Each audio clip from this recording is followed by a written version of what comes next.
Hello and welcome to Productivity Nerd, a podcast all about getting shit done, hopefully in an elegant way that doesn't leave you too broken.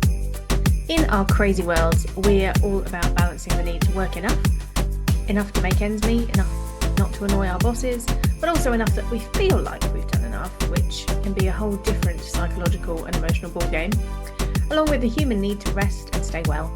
Plus, on top of that, we'd quite like to enjoy ourselves, maybe just a little bit along the way, spending quality time with those we love. I, for one, love hearing about how people get that balance and work more efficiently so they have more time to do the things that they love. Hi and welcome back to Productivity Nerd. I'm Kathy Soulsby, and today my lovely friend and colleague Helen are getting into a book that I think is going to make some of you a bit uncomfortable, like in a good way, obviously. It's called The 5 Types of Wealth by Sahil Bloom.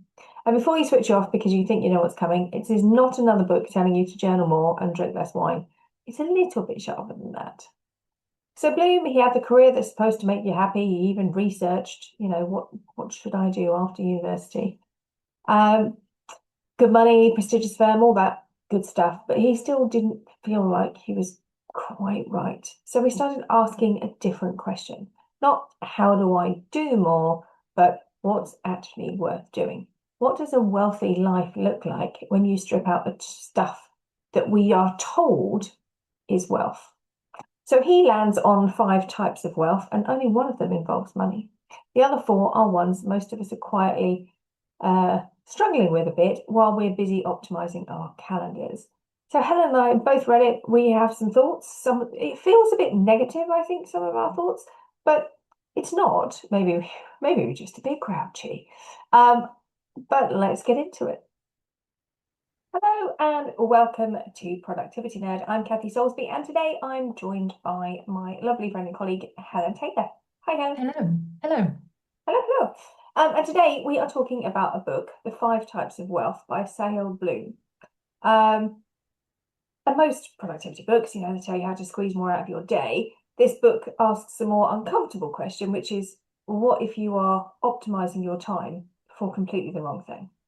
So the sort of hero story, if you like, Sahil Bloom, he had a high-flying finance career in the US. He worked for a big firm, made good money, all that good stuff that you meant to tick boxes as you went along.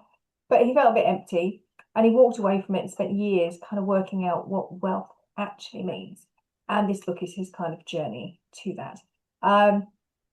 So before we even get to the 5 types, I thought we would look at a bit that kind of spoke to me, the pyrrhic victory, which doesn't look like it is spelled, but also like that. So he names this kind of trap that a lot of high achievers fall into, pyrrhic victory. So you win, but the cost of winning is so high that actually it doesn't feel like you've won at all, right? So, you might have the most amazing job and a massive salary and huge bonuses and great, all the trappings. I mean, my favorite one was a woman I once spoke to as a potential client who literally had her office scent designed. Like, if you get to that level of success where you can employ somebody to create a scent specifically for your office, that is insanity, right? I mean, maybe it was a very beautiful scent and worth doing. I don't know. I mean, I'm pretty chuffed with myself. I remember to light a candle in my office. But maybe she should get out more. Yes. Anyway, that's not really a pyrrhic victory, but there was definitely something about He talks about a lot of these really super hyper wealthy men who are on their 7th or 8th marriage as a sort of indicator of maybe something's going wrong in the rest of your life. Yes, children who hate their guts because they never see them. Exactly. Have you ever achieved something that you've really been working towards and like, yes, done it, and then all of a sudden when you do it you realise, oh God, this isn't kind of what I signed up for? I think, given our conversation before we started recording, fighting to keep my house and then realizing that all of the maintenance costs now fall on me is a bit like, oh God, damn it. tic-tac hell. Yeah. For me, it was getting a promotion from waitress to manager in a pub I was working in. And I had more responsibility. I got less money because you didn't get tips as a manager, which is obviously as a waitress, you make a lot of your money out of tips. There's more hours, and I didn't get paid for more hours because it was the salary. So it didn't matter how many hours I did, I never got paid any more money. And also, I didn't actually get to do the bits that I found fun.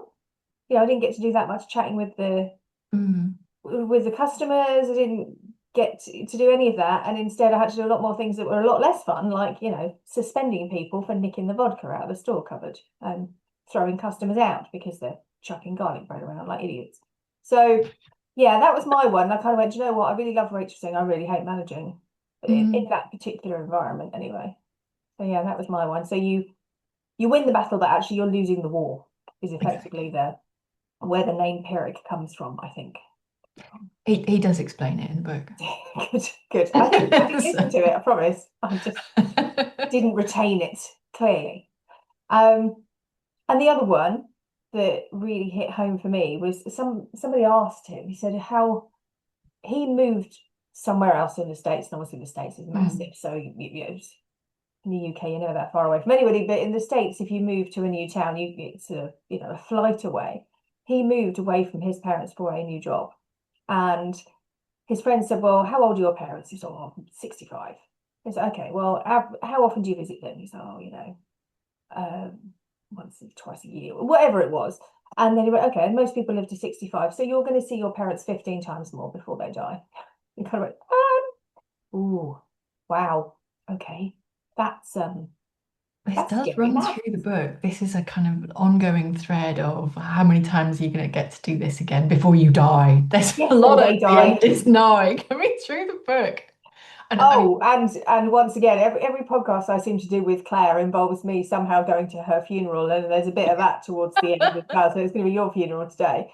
But yeah, it is that slightly nihilistic, but it's the right. It does focus the mind, I guess. Yeah. Yeah, it's a realism, and there is a name for it. I can't remember what it is. What is that name for things where we assume that bad stuff only happens to other people, and we assume we'll be able to fix everything tomorrow? I can't remember what it's called.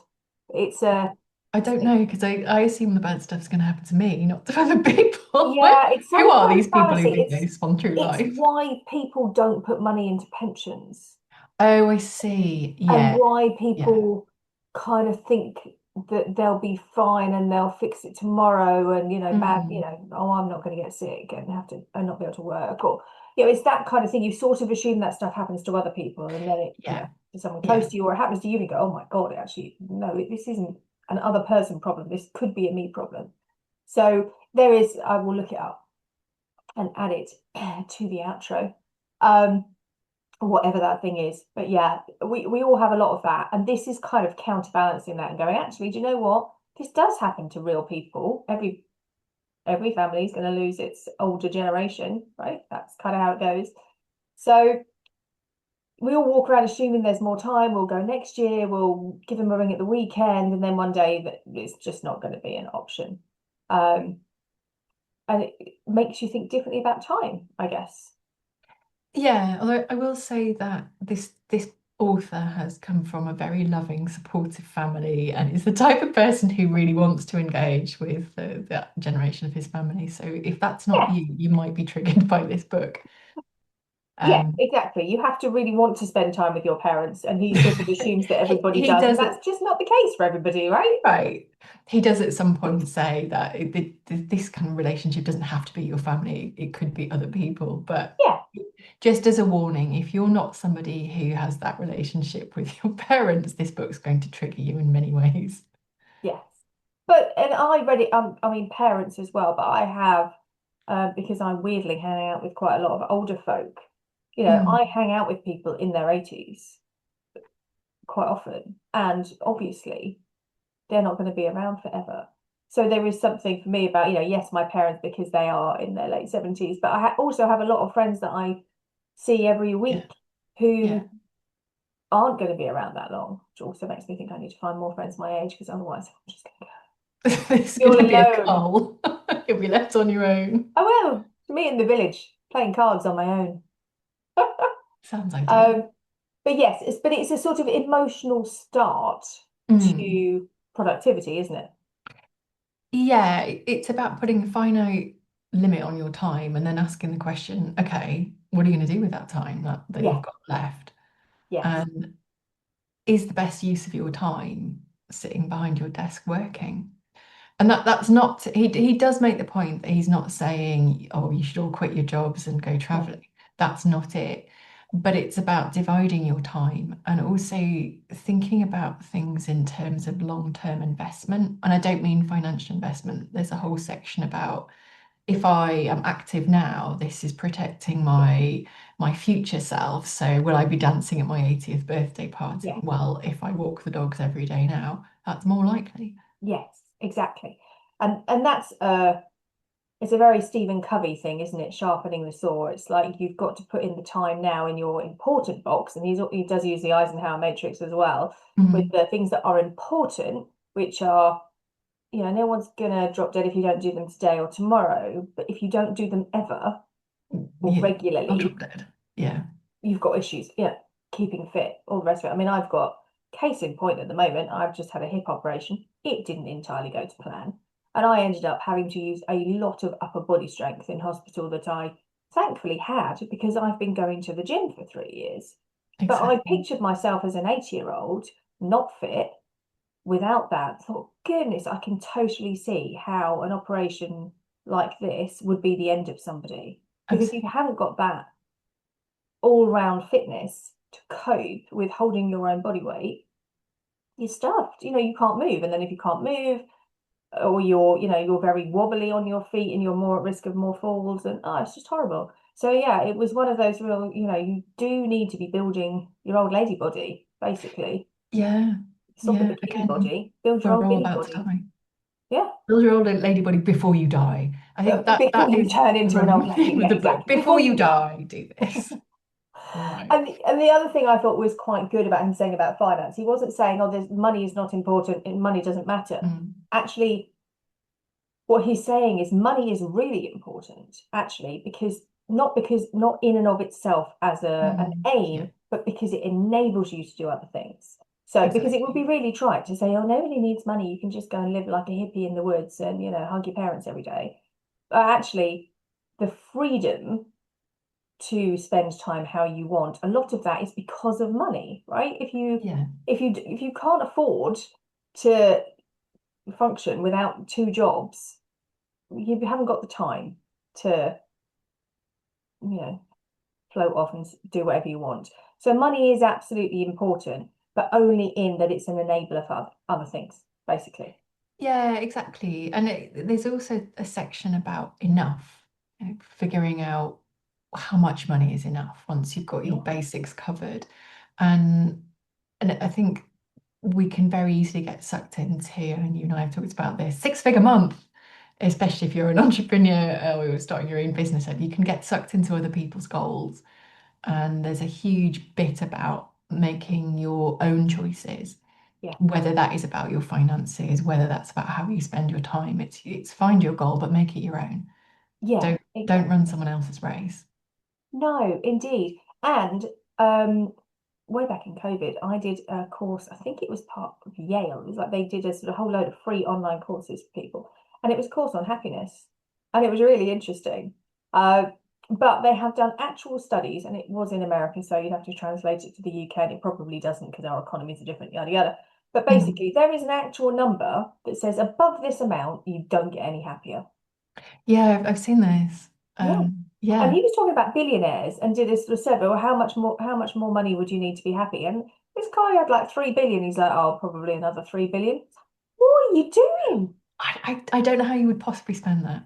Oh, I mean, that's bonkers, isn't it? Kind of Exactly. think there has to be money is a great creator of security, and not having money is completely the opposite, right? If you're short of cash, your flipping septic tank bursts, or your boiler explodes, or your car breaks down and you can't get to work. Any of those things are massively stressful if you are short of funds to fix them in a timely way, right? Yeah. Because you've got to get a credit card, or you've got to get a loan, or being low on cash is very, very stressful. And other decisions will be made based on that because that is what is screaming right in front of you. You know, you've got to Yeah. feed children, possibly pay a mortgage, all pretty important stuff. But over and above those basics, once you've got enough that you could have that kind of crisis, whatever that crisis might be, you know, you're out of work for 6 months or you're whatever, you know, you decide what that crisis might be. I used to, for me, it was always my boilers blowing up. That was the most expensive thing I could possibly envision, was my boiler blowing up. And sure enough, it did, and it was like 10 grand. Oh, that's an expensive boiler. I think I'd just move house. That's Well, I it. did in the end. Unfortunately, I fixed the damn boiler first, replaced the boiler first, I should say. And in the same week, my car broke down terminally. And it was just after I'd started my business. And I remember my friends just kept bringing me bottles of wine round and putting them on the doorstep and running away, going, oh, she's a bit stressed, bit stressed. And then, thank you for the wine. Can't afford to buy my own. Yeah. But I think, yeah, there's going to be crises like that. But this book, I feel like it's more aimed at people who are sort of in the middle, but feeling Middle a and bit. upper. Yeah, I think it's aimed at midlife crisis people really who've Mm. reached a decent stage and are now going, well, now what? I don't Yeah. feel very happy with this. Yeah. What have I done wrong? Yes, it's unlikely to have much, maybe it would. I think it hits more with people who are our kind of age-ish, Mm, like you say, mid-age, perhaps people with kids, people with aging parents who are where they're at in their career and go, well, I'm not right at the beginning, because right at the beginning you make different choices because you gotta. yeah. Yeah, no, agreed. So 5 types of wealth then. So he describes them as time wealth. Do you control your hours or does somebody else control your hours? And again, a lot of that is down to your career and your journey on your career, right? If Mm, you're the newer you are in your job, whatever that might be, probably the less control you have over when you work. Social wealth, so the depth and quality of your interpersonal relationships. Your mental wealth, so your psychological health and the stories you tell yourself. Your physical health, so we're talking about your health, your energy, how well you can manage physically, and financial wealth. So money, but reframed as an enabler rather than a goal in and of itself. So most of us spend our whole working lives chasing number 5, the financial goal, whilst quietly ignoring 1 to 4 or just touching on them in a little way. Did you, when you read through the different types of wealth, were there some where you went, oh, I'm a bit shoddy on that? I was a bit distressed that he was suggesting we ought to have 25 close friends. Flipping heck. Close? Who's got the time? I can't. Well, yes. I mean, that's the point of the That book. feels like a lot of WhatsApp groups that are going to stress me out. Yeah, I'm maybe it's because I'm an immigrant and don't live in my home country, but I felt like that was an awful lot of people to maintain relationships with. And I don't Yeah, know. 25. Yeah, I don't know. Close. It was this was your inner circle, and I thought, Inner. I'm yeah, like inner 8, maybe. right, No. 5 to 8. That's enough, Yeah. really. Inner. Ooh. Maybe people in the US are more gregarious than we are, and I don't know. Maybe. That was one that made me feel a little bit bad. Like I don't have that many close friends. Well, and I think it depends as well, doesn't it? If you factor in different groups of friends. So I've got friends outside of work. I've got Mm, friends in work. Like yeah, I call you a friend, right? Um, that's number 6. I'm joking. we're Yay. on a winner. Yeah, so and you might have clubs and membership friends and possibly Yeah. church friends, they're American. There's I think maybe they define ththings slightly differently and hurt yeah, a I'm little I'm bit not sure more. I'd go intimate 5 to 8, Mm, mm, close-ish 25, and then randoms in a acquaintance. wider. Yeah. So there was that one, and I think the mental wealth, like what's my purpose? That one. Oh, God, you brought me into some dark places. I don't know what my purpose is. every time this comes up on a productivity book, I kind of bang my head slowly on the desk and go, I don't. Who are these people who have their purpose all worked out? And you know what? I don't think it's all that's bloody cracked up to be, right? No. So I dated a vet once, and so I was the kind of person who still pretty much to this day does not know what she wants to do for a job, right? Or I'm doing it. I love it. Don't get me wrong. But I fell into this via a series of unfortunate accidents, from putting the wrong flipping number on a form at university to getting made redundant. You couldn't plan my career journey. Mm. But this guy, from the age of 5, knew he wanted to be a vet. Wow. He loved animals, picked his topics, worked hard, had the aptitudes to be able to study all the very complicated sciencey things. Went to university, trained to be a vet, started his life as a vet, absolutely hated it. I knew that was coming. Yeah. I And had then had similar a friends. massive Yeah. existential crisis, aged about 25, going, what have I done? I Yeah. literally have no other clue what I might do in the world. I agree. I think it's not all it's cracked up to be because if you get there and you hate it, or you spend your whole life really wanting to be, I don't know, a pilot, and then they discover that you're colorblind, what you want. Yes. Oh, I Um, want to be international footballer, right? Well, yeah, okay. what are the chances? Just So keep going at the moment. I'm more on the camp of I'm glad that I've been able to adapt to circumstances and Exactly. So I think the purpose is lovely if you have one, but I think it might need to be To be flexible. fair, he does broaden that out. So he gives examples of purposes that are, I would like to be able to give my children the childhood that I didn't have, that type of Yeah. purpose, which is beautiful. And that would be my other criticism of the book. It assumes a lot of family relationships and it sort of assumes that you're going to have kids. So, Yes, a lot of them do actually. A lot of them do. Assume you have a partner, assume you have kids. Yeah, there's a few assumptions, and I think a lot of productivity books go with that generalization that most people do those things.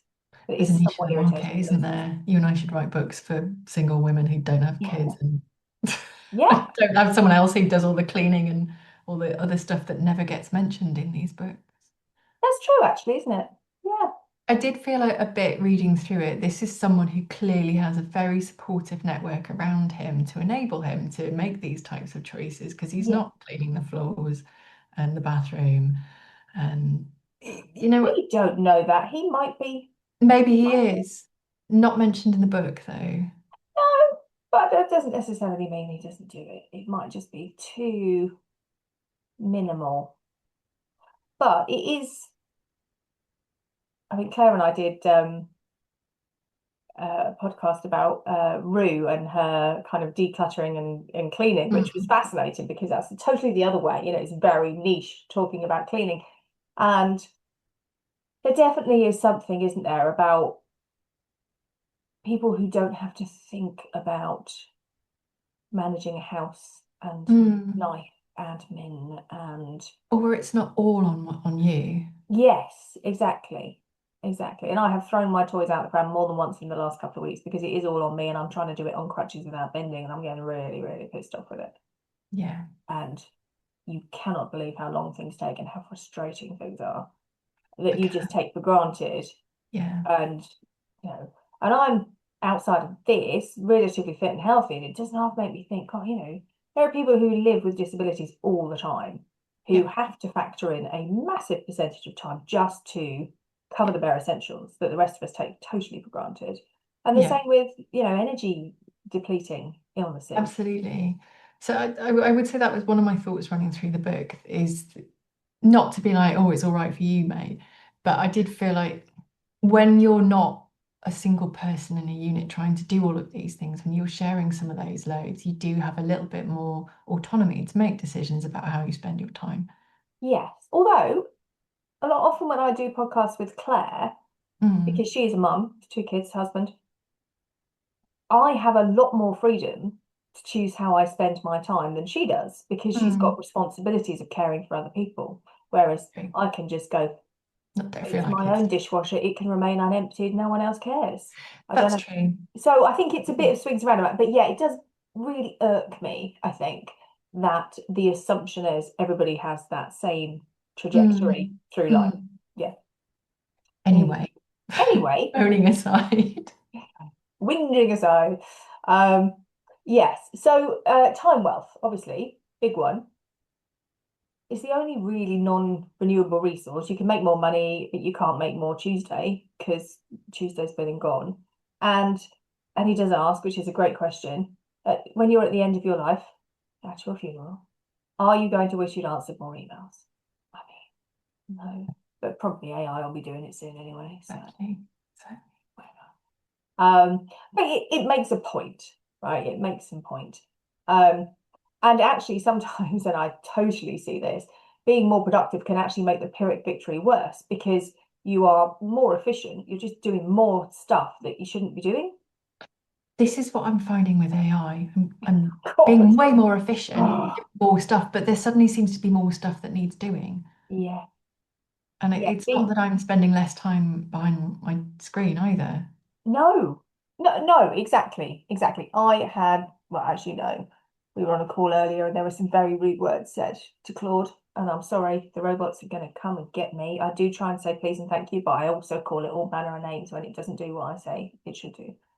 And there was definitely a task I tackled last week, and I was on a lot of painkillers. But by the time I'd got Claude to understand what it was I was trying to do and pulled out all the data I wanted it to do, it would have been quicker to go through the things one by one, 24, and just write to the damn emails. It really would have.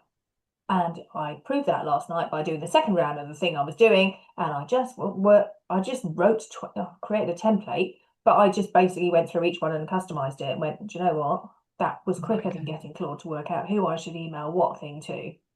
I think there's that, but also because it's churning through more stuff, work doesn't stop. I don't think there's a point where you go, right, that's it, I'm done, I've won, I've finished work forever, I've completed the game. There's always more to do. So even if AI is making you more efficient, you don't finish. And I think that's kind of the point with being more productive and thinking about your time. Work's never going to end. So No. are you going to just keep going and keep going and keep going and being more productive and efficient until never? Or are you going to sit down and go, actually, this is not how I want to spend all of my time. Yeah. So I'm going to put a limit to it. Yeah, absolutely. And we've touched already on social wealth and relationships.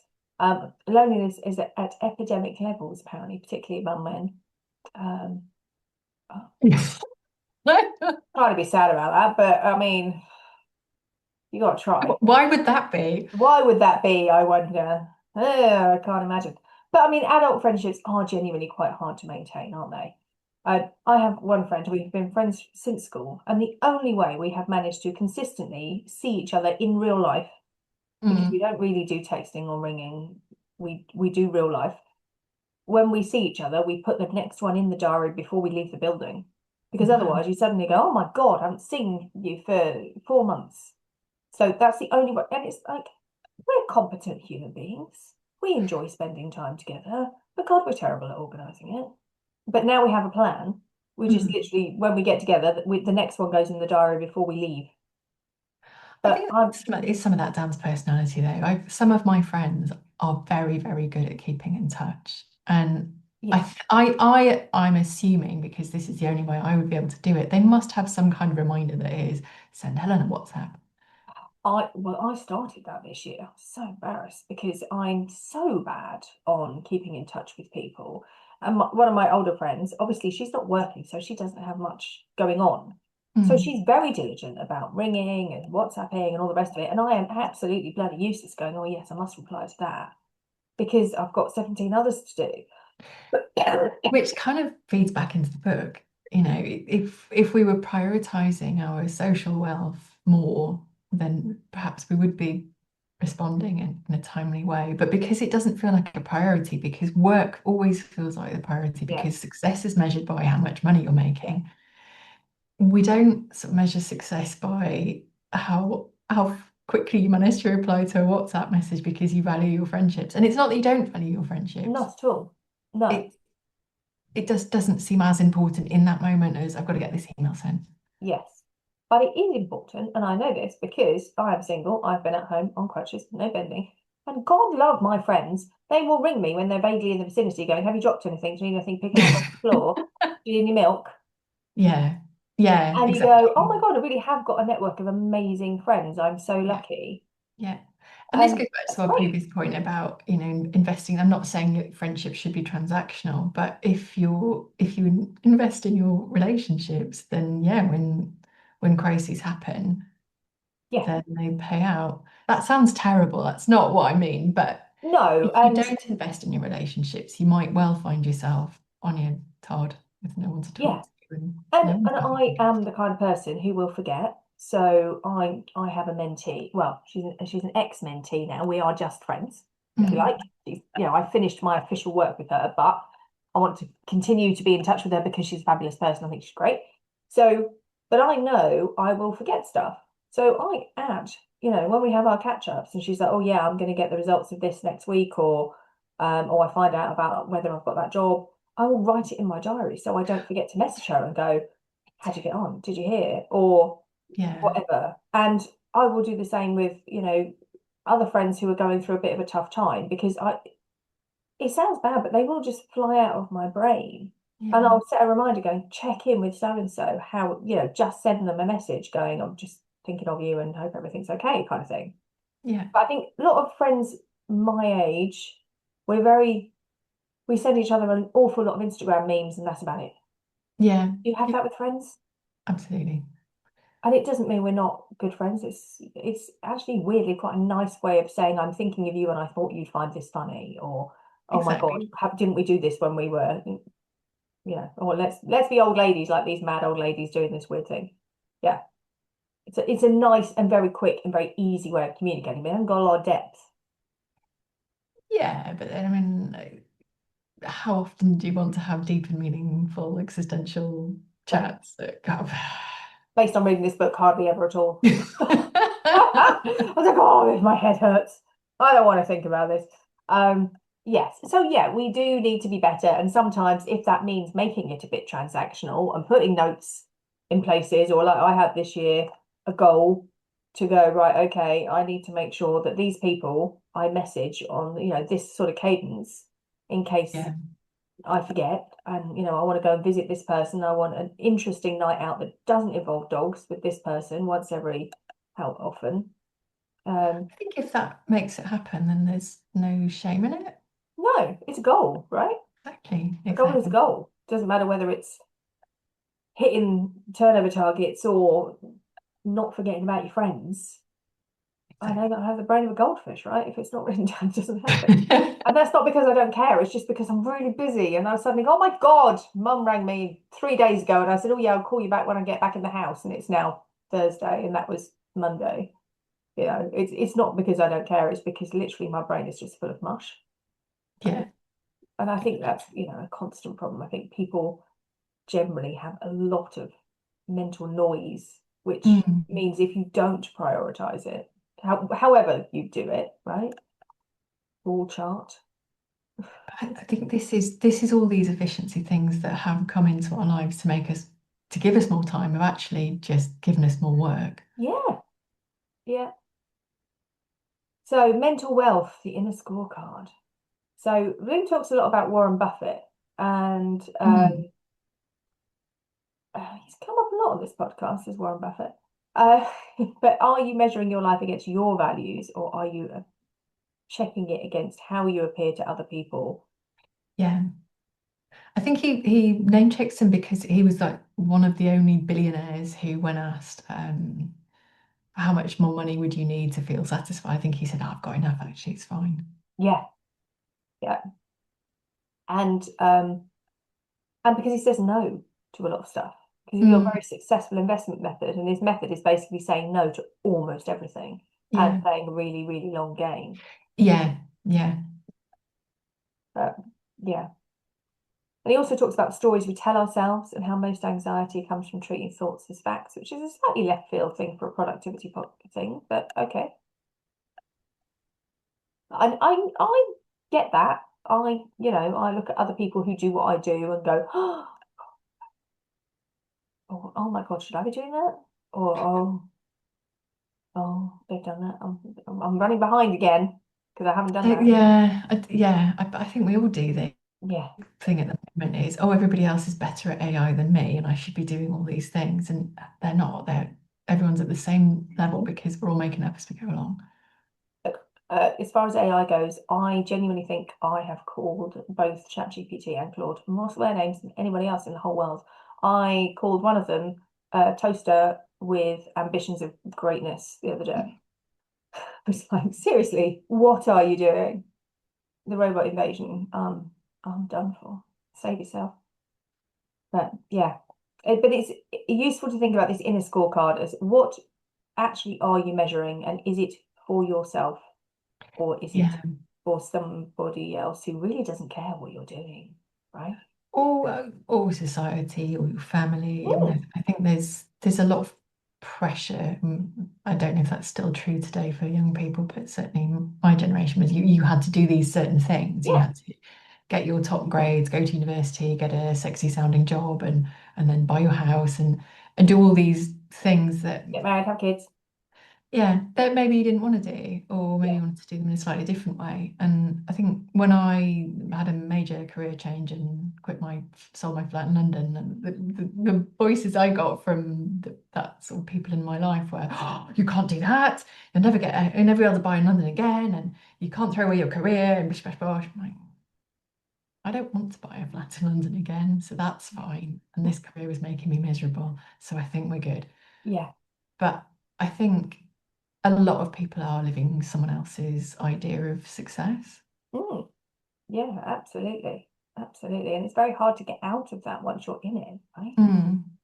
You know, the unraveling that it would take to get out of you know, I a think there's a marriage lot that of isn't guilt terrible as but well, isn't though. great, or a job that is paying the bills and keeping Mm. you, in a lifetime to which you become accustomed, but also you hate it, and you know that if you move Yeah. anywhere else, it'll be just as bad because it's not really the job, it's the industry, it's the role, and Or maybe it doesn't really align with your values. And yeah, I think there's probably a lot of guilt in when you are doing well and you have got this job that people would really, really like, difficult to get into type yeah, industries. You think, well, I can't throw this away because no, all these people would kill to have this yeah, job yeah, and this life that I've created.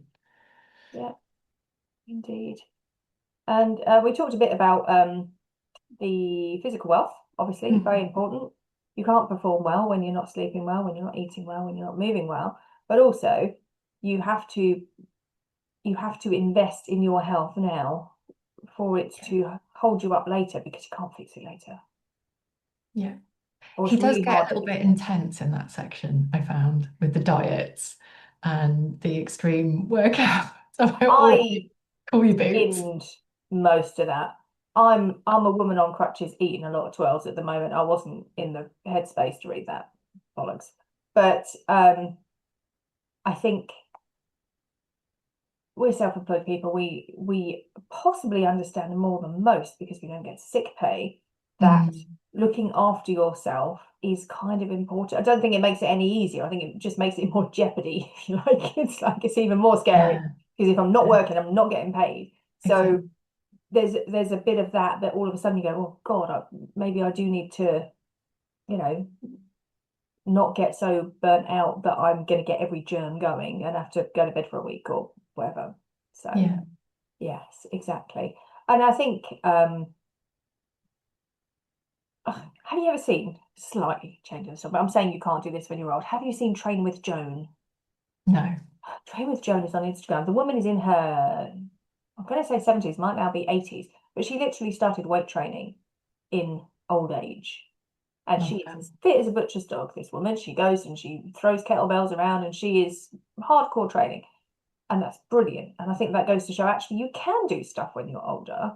The risk is if you leave it until you're older, you can't Yeah. So because your maybe body isn't as adaptable. I think I maybe been a little bit unfair on the book because I think he does break things down as sort of 5 levels, and level 5 is the absolute beasting level, and he doesn't assume that we're all going to get there. I think most people No. will reach level 2 or 3. Um, so perhaps if you keep your physical wealth to level 2, then when you have more time, when you're retired and older, you can start lifting weights and get up to level 4 or 5.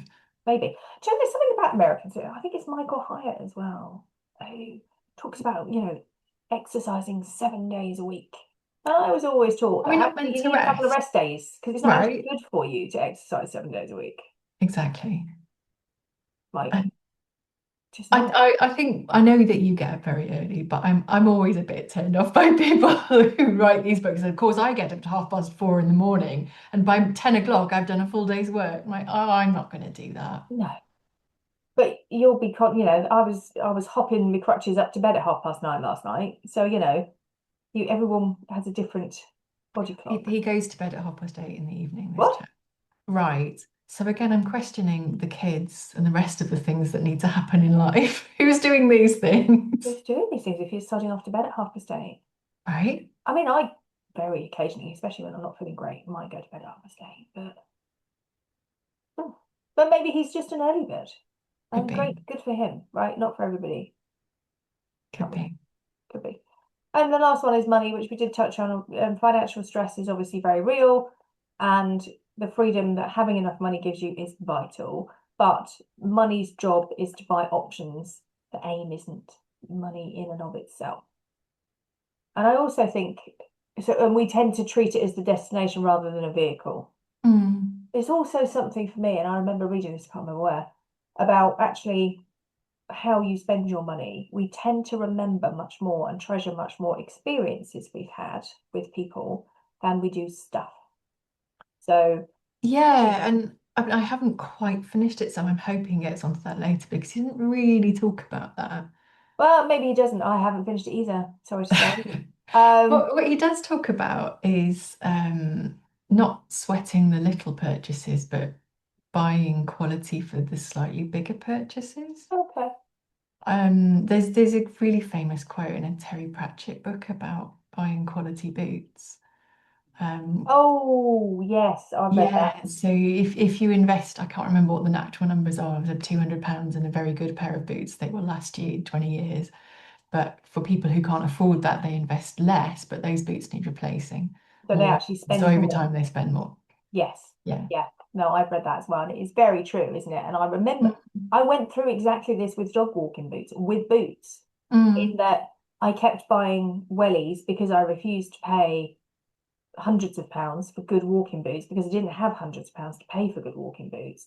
So Yeah. I'd buy a pair of 50, 60 quid boots and then they'd last me a season or maybe Yeah. two if I was lucky. So I spent more in the long run and I still have the pair of boots now that have lasted me for 8 years Yeah. that were 300 quid.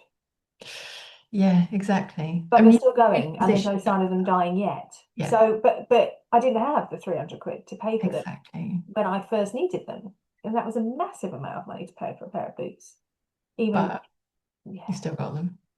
Eventually, yeah. I mean, it took years, and I involved people going to outlets in Dublin and getting a discount and bringing them over in a car. I mean, it was a whole production. I didn't buy them full price, and I didn't buy them Yeah. um easily. I think it's safe to say, but yeah, um, it is. Yeah, it is very true. So again, I think this is sort of pointed at people who are doing all right. Yeah, But exactly. the theory's sound, if you're investing in quality over quantity and throwaway, then yeah, you'll probably Yeah, spend less over time. exactly. And there's, He's also got an obsessive point about investing and oh, compound interest and all of yeah, that jazz. Uh, yeah. Well, he's an investor, isn't it? Oh, that's his job, I think. It's something to do with money. yeah. So fairly, yeah. Um, Um, do not take financial advice from either of us. Go and consult. God, no, or any advice, to Go be and fair. consult someone who knows more about it. Any advice, take no advice. This is not an advice giving podcast. Disclaimer, disclaimer, disclaimer. Um, yeah, so there's a few practical thingamajigs. So did you do the audit? I mentioned, I feel like I've been quite negative about this book. I really, really liked it, and one of the things I liked about it is it is quite a practical book. yeah, What I wanted to do was finish reading it first and then yeah, use it as a workbook, yeah, because it takes you through a lot of exercises that hopefully will help you find your purpose and how you think about money and all the rest of it. Yeah. But no, I didn't do any of the audits because I didn't want to have my whole psyche torn apart. Yes. What was the one I did with Claire? And I was on my knees. I was like, Claire, I really tried, but I nearly cried. I just couldn't. It just was too depressing. Um, 'Cause I but think there's one like which is like, what kind of person are you?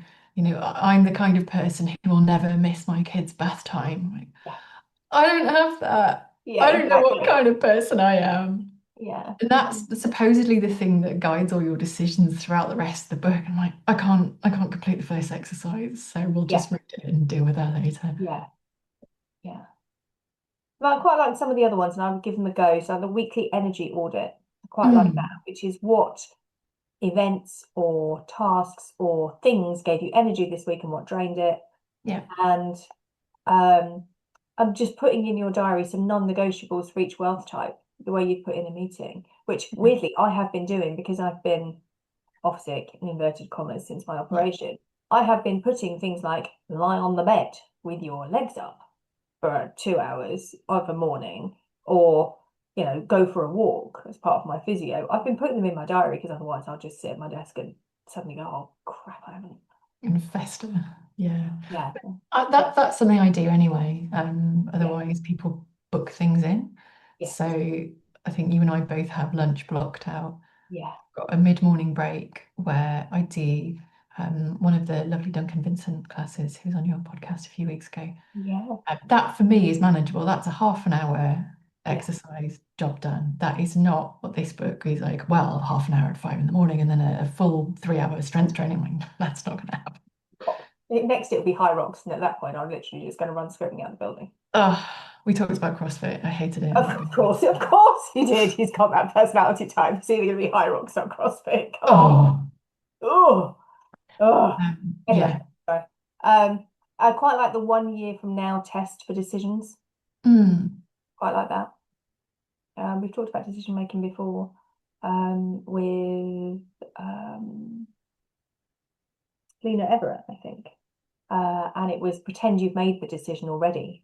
yeah. If for a few days, how does it feel? Are you pleased with the decision you made, or not? Or even the tomorrow decision, because there was something about oh no, it's flown out of my tiny brain. You assume that tomorrow is going to be easier than today, so you say yes to stuff, and then you get to it and you go, Ah, yeah. I really like this one. Yeah. we all do it. It's that whole, oh, things will be better tomorrow. Oh, yeah, I'll have time for Mm. that next week. I'll have And time that for so imagine that you have to do it today. Would you still say yes? And you're looking at your diary and going, God, no. that. No. So don't say no. Don't say yes to it in the Yes. future. And I love that. It's just a real simple thought process. If Mm. I had to do it today, would I do it? If the answer is no, then why are you doing it? Really Yeah. thinking about an email in my inbox that you came back to me on, and I was like, yeah, why am I doing that? Okay. I haven't actually said yes to that yet, by the way. I think I'm going to say no based on this conversation. I'm Good. going to say what's in it for me, nothing. Do you Trying know to what I think mean? which email that would be. I think I know which one it is. Oh, Which somebody wanting to pick my brains about BA stuff. oh, no, say no to that. It's not Yeah, I'm relevant. not saying that. Yeah, I'll say that. Good, doing it. And we've obviously talked a lot about designing your ideal week. That's one of our kind of big things. Mm. So, all good. I mean, a lot of it was cherry picked from other productivity stuff. There was a bit of Which is coding. something I really liked, actually. It was almost like a review of all the books we've ever Yes, talked about, but in a nice kind of checklist package. yes, So, each section has its little explainer, and then it goes on to, and here are some hacks of how to do it. yeah, You know, I'm like, oh, we know this one. yeah, So that's what I really liked about it, with all my misgivings about different cultural expectations and norms yeah, to the side. yeah, I think if you're using it as a practical workbook, it's great. yeah, yeah. Agreed. And there were lots of stuff we've already covered. There was Covey, there was Eisenhower, there was James Clear, lots of big hitters in the world of habits Yeah, and productivity. And Cal Newport, obviously, the yeah. man. Even he even talked about different types of time, which is very Oliver Berkman, actually. Mm. Um, which we did. It was such a long and complex book. Claire and I literally got through about half of it. Discussion. I mean, I read all of it. It was amazing, but it's a real thinky philosophical book. Uh, Mm. but he talks about time, we think about time in minutes and hours, and if you went back to your sort of ancestors' time, you wouldn't say, oh, it's 8 o'clock, I've got to bring the cows in. You'd go, oh, it's nearing sunset, I need to get, or the cows need milking because their udders are full. And we work in time in a completely different way. And we work in a complete, they would work until stuff was done and then they would stop. And they probably had a lot more free time than we did certain points in the year. And then other times they might be working with the light, so very long days. Yeah. Exactly. And things need doing because they need doing, and they need doing. Mm. Whereas our more digital age is a bit I think weirder than that. this is a function of how we measure stuff, though. Yeah. So in Spain, a couple of years ago, they introduced a mandatory clock in, clock out system for all employees, which now means that they're measured by how many hours they do, not by the quality of their work or the tasks Sure. finished. Yes. And I think a lot of freelancers will bill hourly as well. So you end up working to hours rather than getting the job done. Yeah. Yeah. And it is a real tricky one because for all the people who are brilliant at their work and get it done efficiently, and why should they sit in an office until 6 o'clock? And I had one of these jobs where I was told, yeah, we work from 8:30 till 5:30, but actually everyone stays till 6. And I'm like, do they? I had Why? one of those, yes. So I was fine, I was gone. So I've done my work. I actually finished it by 4. Thanks. Don't know what this woman before me in this job used to do to take up this much time. My very, very first professional job was the complete opposite. My boss said, I don't want you twiddling your thumbs and clicking buttons. When you're done, you can go home. And that sort of set my working tone for the rest of my career. She probably ruined me for the rest of my career, but I always thought that was the right approach. Yeah. Yeah. Absolutely, because there's just no point in it. All becomes about presenteeism and wandering around Exactly. the office with a clipboard doing bugger all. Exactly.